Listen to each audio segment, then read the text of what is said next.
सातवें अध्याय में ज्ञान विज्ञान योग का वर्णन है।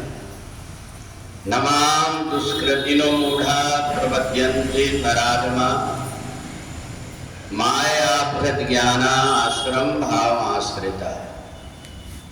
भगवान कहते हैं, हे अर्जुन, मेरी माया ने जिनका ज्ञान हर लिया है, उस ज्ञान के हर लेने के कारण व्यक्ति आसुरी स्वभाव का हो जाता है और वह नरों में अधम कर्म करने लगता है।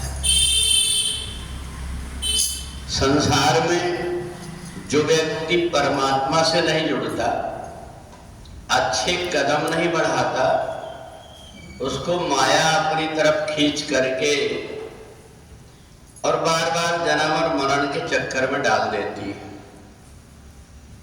संसार में जीवात्मा कितना भी ज्ञानी हो, परंतु परमात्मा की माया से वो बच नहीं पाता।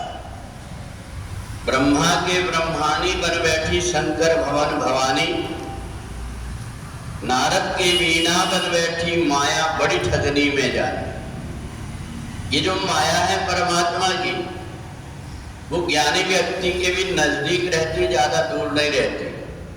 उसने जरा सा परमात्मा की भक्ति में ढिलाई किया, परमात्मा की तरफ से मन हटाया और वो माया उसके ऊपर हावी हो जाती है। इसलिए सतत जो परमात्मा से जुड़ा रहता है, माया उससे दूर हट करके रहती है। कितना भी भौंकने वाला कुत्ता अपने मालिक को देख करके पूंछ हिलाने लगता है, ऐसे ही जो परमात्मा की भक्ति करने लगता, ये माया उसके आसपास भटकती नहीं बल्कि उसकी रक्षा करते रहती है। तो इसलिए भगवान ने कहा कि संसार में अगर हमें परमात्मा से जुड़ करके रहना है तो हमारा आवागमन का चक्कर अपने आप मिट जाएगा। ऐसी परमात्मा की कृपा बनी रहेगी।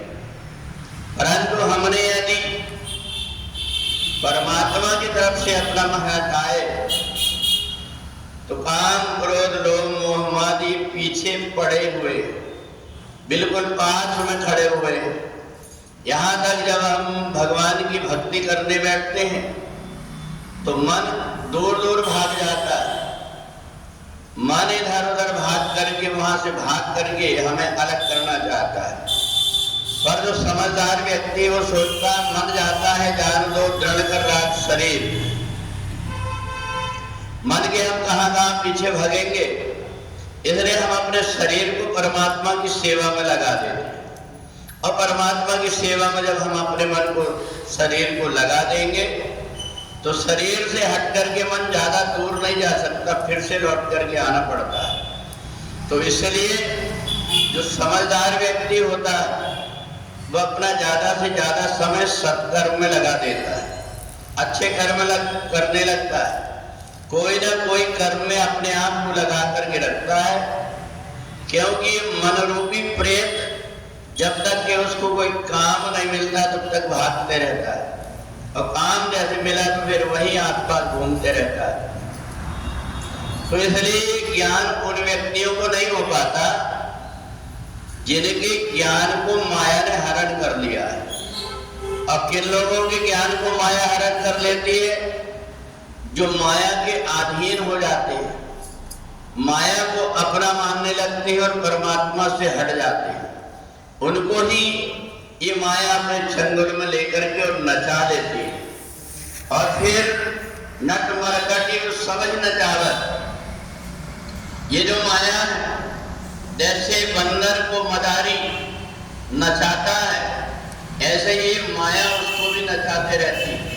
कभी उसका मन कहीं भटकता है, कभी उसका मन कहीं भटकता है। इसलिए समझदार व्यक्ति अपने मन को परमात्मा में लगा देता है। परमात्मा की तरफ बार बार लगाने के लिए वो सत्संग में आकर के बैठ जाता है, वो सत्कर्म करने लगता है, परमात्मा की मूर्ति रख करके उनको स्नान कराने लगता है, उनकी सेवा करने लगता है, उनके वस्त्र बदलने लगता है, अपने आप को लेकर के। और परमात्मा में जो लगा देता है तो मन उसके आसपास पास भटकते रहता है, फिर मन वहीं लगने लगता है। तो इसलिए जिन लोगों के ज्ञान को माया ने हरण कर लिया, उन व्यक्तियों को संसार में इधर उधर भटकते ही देखेंगे। परंतु जिस व्यक्ति के मन को परमात्मा में लगा करके बैठा हुआ है, वो जहां कहीं भी चिंतन करेगा, कोई भी काम करते रहे, परंतु अपने मन को परमात्मा में लगा करके रखेगा। और इसी से जो हमें ज्ञान हो गया है कि परमात्मा के अतिरिक्त कहीं भी मन को लगाए तो एक न एक दिन रोना पड़ेगा, चाहे धन हो, चाहे संपत्ति हो, चाहे परिवार हो, ये एक न एक दिन छूटेंगे। इसलिए जो अपने मन को परमात्मा में लगा करके रखता है, उसको बाद में पछताना नहीं पड़ता। तो इसलिए ये मन को जब हमें परमात्मा में लगाना है तो धीरे धीरे करके हमें अभ्यास करना पड़ता है। धीरे धीरे जब हम परमात्मा से जुड़ने लगते हैं तो सहज में ही हम कुछ भी कहीं भी बैठे हुए हों, आसपास कितना भी शोरगुल होता हो, परंतु हमारा मन परमात्मा में लग जाता है। और जब परमात्मा में मन लगा तो उसे एक विशेष प्रकार की अनुभूति होती है जिसको विज्ञान कहते हैं।